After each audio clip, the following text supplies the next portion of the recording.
جی السلام علیکم ورحمۃ اللہ وبرکاتہ۔ کلاس دہم امید کرتا ہوں کہ تمام طالب علم خیریت سے ہوں گے۔ بیٹا آج 17 جولائی 2020 بروز جمعۃ المبارک ہمارا مطالعہ پاکستان کے خارجہ تعلقات کا موضوع پاکستان اور جاپان کے تعلقات ہے۔ دیکھیں بیٹا، پاکستان اور جاپان کے تعلقات موضوع آپ کے سامنے کسی حد تک مختصر ہے۔ میں چاہتا ہوں کہ اس کے ساتھ آپ اقوام متحدہ کا کچھ حصہ شامل کر لیں۔ میرے کہنے کا مقصد یہ ہے کہ آج ہم پاکستان اور جاپان کے تعلقات کا تفصیلی جائزہ لیں گے اور وقت کو غنیمت جانتے ہوئے اقوام متحدہ کے موضوع میں سے کچھ اپنے آج کے موضوع میں شامل کر لیں گے۔ اقوام متحدہ اور اقوام متحدہ کے ادارے، ٹھیک ہے، ان میں سے اقوام متحدہ کو ہم شامل حال فرمائیں گے۔ تو آئیے وقت کو ضائع کیے بغیر پاکستان اور جاپان کے تعلقات کا جائزہ لیتے ہیں۔ نمبر 1، جاپان کا ملک براعظم ایشیا کے مشرق میں 4 بڑے اور کئی چھوٹے جزیروں پر مشتمل ہے۔ پاکستان بھی براعظم ایشیا میں شامل ہے۔ یہ انتہائی مشرق میں ہے، لہٰذا جاپان کو چڑھتے سورج کی سرزمین کہتے ہیں، چونکہ سورج مشرق سے طلوع ہوتا ہے اور مغرب میں غروب ہوتا ہے۔ پس مشرق سے طلوع ہونے والی سرزمین کو سورج کی زمین کہتے ہیں اور جاپان انتہائی مشرق میں ہے، پس یہ سورج کی سرزمین ہے۔ دوسری جنگ عظیم کے بعد جاپان نے صنعتی لحاظ سے زبردست ترقی کی۔ ٹوکیو جاپان کا دارالحکومت ہے، جو ایک قدیم تاریخی شہر ہے۔ اس کی موجودہ اہمیت گزشتہ صدی سے قائم ہونے والی صنعتوں کی بدولت ہے۔ جاپان ایک صنعتی ملک ہے بیٹا، اس کی مصنوعات بہت پسند کی جاتی ہیں، ٹھیک ہے۔ الیکٹرونکس کی دنیا میں جاپان کا ایک نام ہے اور لوگ صنعت کے اعتبار سے جاپان کو فروغ دیتے ہیں۔ جی نمبر 2، جاپان کی مشینری، کپڑا، روزمرہ ضروریات کی چیزیں اور خوراک و مشروبات تیار کرنے والی متعدد فیکٹریاں ہیں۔ متعدد کے بے شمار، کافی زیادہ تعداد میں۔ بجلی کا سامان، ریڈیو، ٹیلی ویژن، کیمرے، گھڑیاں اور متفرق سامان تیار کرنے کے بے شمار چھوٹے بڑے یونٹ کام کرتے ہیں۔ بھاری صنعتوں میں فولاد سازی، جہاز سازی اور تیل صاف کرنے کے کئی بڑے کارخانے شامل ہیں۔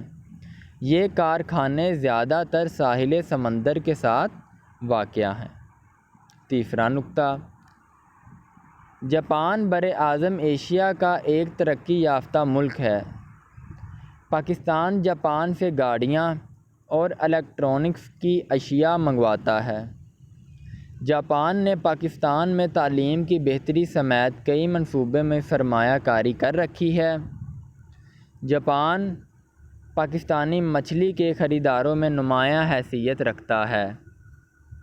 نمبر 4، 9/11 کے واقعے کے بعد شدت پسندوں کے خلاف جنگ میں نمایاں کردار ادا کرنے پر جاپان نے پاکستان کی کئی بار امداد کی۔ انتہائی آسان اور اپنے لفظوں میں انتہائی سادہ موضوع پاکستان اور جاپان کے تعلقات اپنے اختتام کو پہنچا۔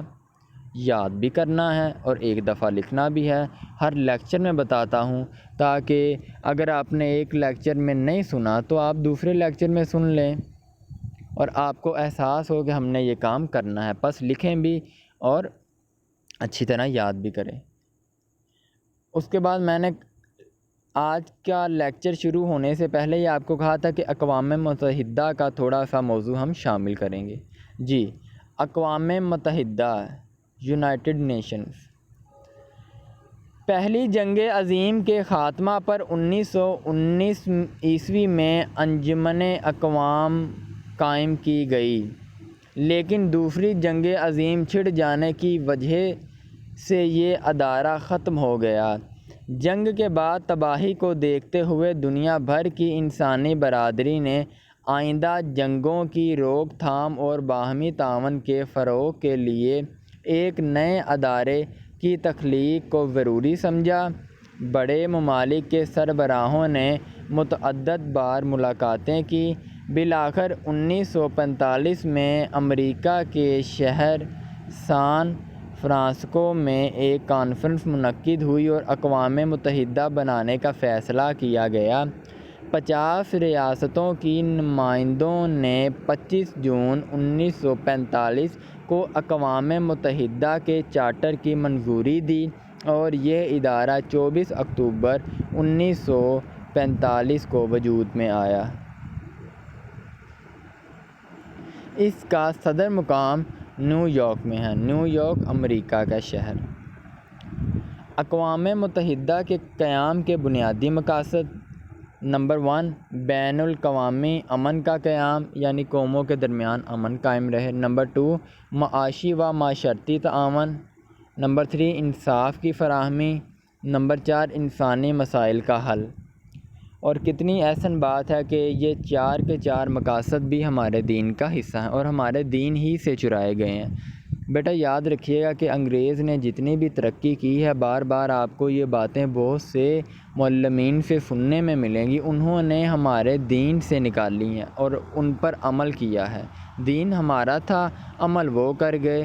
بس قرآن کا فیصلہ ہے، جس نے کوشش کی اس نے پا لیا۔ ٹھیک ہے، لیس الانسان الا ما سعی۔ بہرحال آگے آئیں۔ اقوام متحدہ کے ادارے۔ اقوام متحدہ کے مندرجہ ذیل 6 بنیادی ادارے ہیں: جنرل اسمبلی، سلامتی کونسل، تولیتی کونسل، معاشی و معاشرتی کونسل، بین الاقوامی عدالت انصاف، سیکریٹریٹ۔ آئیے جنرل اسمبلی کا آغاز کرتے ہیں۔ Number 1، general assembly. General assembly اقوام متحدہ کا سب سے بڑا ادارہ ہے۔ تمام رکن ممالک کے نمائندے جنرل اسمبلی کے اجلاس میں شریک ہوتے ہیں۔ اس کا اجلاس ہر سال ستمبر کے مہینے میں منعقد ہوتا ہے۔ سلامتی کونسل کے غیر مستقل ارکان کا انتخاب کرنا۔ معاشی اور معاشرتی کونسل کے ارکان کا انتخاب کرنا۔ نئی ریاستوں کو رکنیت دینا اور کسی ریاست کی رکنیت کو ختم کرنا۔ اقوام متحدہ کے بجٹ کی منظوری دینا اور دنیا بھر میں امن کے قیام کے لیے اقدامات کرنا وغیرہ اس کے فرائض میں شامل ہے۔ یعنی کہ جنرل اسمبلی اقوام متحدہ کا بہت بڑا ادارہ ہے۔ تمام ممالک جنرل اسمبلی کے اجلاس میں شریک ہوتے ہیں۔ یہ جلسہ ہر سال ستمبر کے مہینے میں ہوتا ہے۔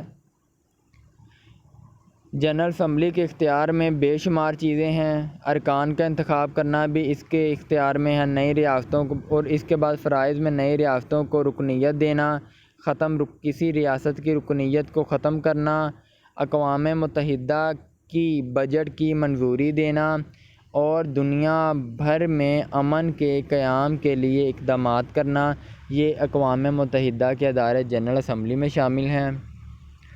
تو بیٹا میرا خیال ہے آپ کے لیے آج کا موضوع یہاں تک کافی ہے۔